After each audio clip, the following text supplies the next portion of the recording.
Joining me now is North Dakota Senator Kent Conrad, the chairman of the Senate Budget Committee and a member, leader of the Gang of Six. Senator, thank you very much for joining me tonight. What is in the latest version of your so-called Gang of Six plan? Larry, it's a comprehensive plan. Fundamental tax reform, reform the entitlements, cut spending, both non-defense and defense, in significant ways, have about $4 trillion of deficit and debt reduction over 10 years. We've got revenue through actually broadening the tax base and reducing tax rates to make America more competitive.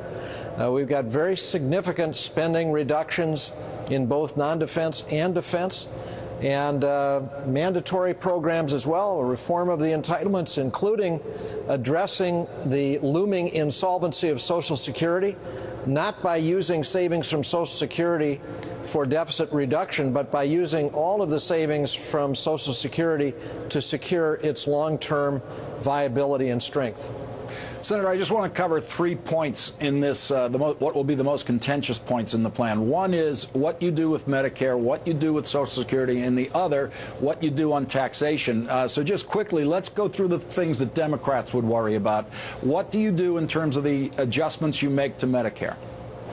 Medicare and the other health care accounts in total, we save $500 billion over the next 10 years. Remember, as you so well know, we'll be spending more than $10 trillion over the next 10 years.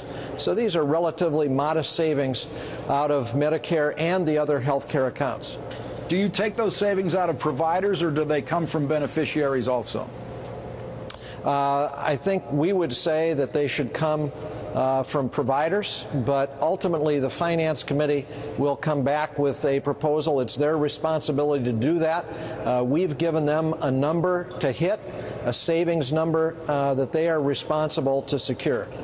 And on the Social Security piece, what are the savings that you achieve there? What we have called for is 75-year solvency. Again, ask the Finance Committee to come back with a plan that would do that. Again, none of the savings from Social Security go for deficit reduction. It all goes to extend the life of Social Security itself.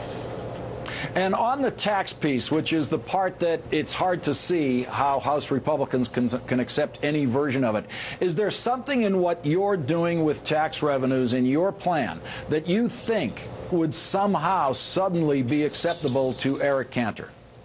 Yeah, 3 things I would say. First of all, it is fundamental, sweeping tax reform to make America more competitive, to try to provide a lift to the economy by broadening the base, by reducing rates, including the corporate rate, that is paid for by eliminating other corporate loopholes and dodges that exist in the current system. Second, CBO would actually score this as a $1.5 trillion tax cut compared to current law. Third, we eliminate the alternative minimum tax at a cost of $1.7 trillion, which is paid for. I don't consider that a tax increase at all. It is reducing taxes that would otherwise fall increasingly on the middle class. In fact, tens of millions of people would be caught up in the alternative minimum tax if this provision is not passed. I want to read you Eric Cantor's reaction to what he knows so far about the Gang of Six plan. He said, "I am concerned with the Gang of Six revenue target. The plan fails to significantly address the largest drivers of America's debt, and it is unclear how the goals of tax and entitlement reforms would be enforced. I continue to caution that a tax increase is the wrong policy to pursue with so many Americans out of work." He does take any form of tax revenue increase to be what he calls a tax increase. So what is it, Senator, that you think you can, if you could talk to Eric Cantor directly about this, what is it you'd tell him about this that makes it different from what he's heard in the White House about tax revenue increases? Again, first of all, we're not increasing tax rates. We're actually reducing tax rates, both on the individual side and the corporate side. We're paying for those reductions. That's not unreasonable. As I say, we eliminate the alternative minimum tax, and the Congressional Budget Office would score this as a $1.5 trillion tax cut compared to current law. So, at some point we kind of got to get past all of these lines in the sand by all sides, because on the left they say don't touch entitlements. On the right they say don't touch revenue. Well, guess what? We are borrowing 41 cents of every dollar that we spend.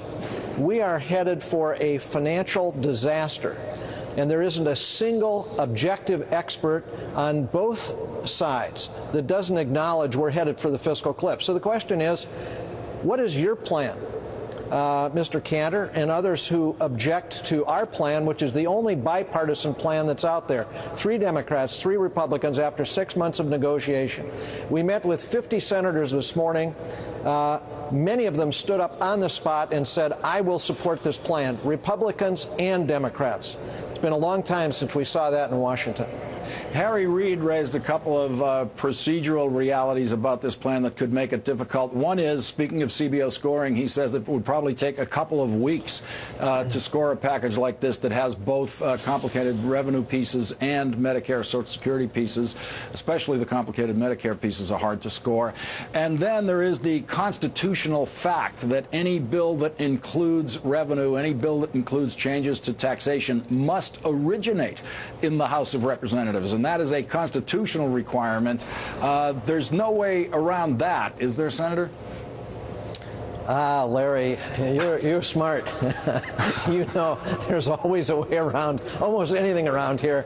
As you know, if we had a House vehicle, which we happen to have right now, sitting over here, that began there, that does have revenue, we could take that vehicle, we could put this on it, and send it back. Number 2, in terms of the scoring, actually the scoring of this would be much, much different than the scoring of the policy changes that were contained in the health care plan, because these are numbers changes. In other words, they are instructions to committees to raise revenue or to cut spending. That's really quite easy to score for CBO. So, Senator, it basically would come in the form of a budget resolution. Yeah, it's much like a budget resolution. Yep. Instructions to committees, you hit these numbers, and if you don't, we've created a special mechanism where 10 senators, 5 Democrats, 5 Republicans, could lay down a measure if a committee failed to report. Well, the budget resolution process does simplify it. Senator Kent Conrad, chairman of the Budget Committee, thank you very much for joining me tonight. Yes, sir.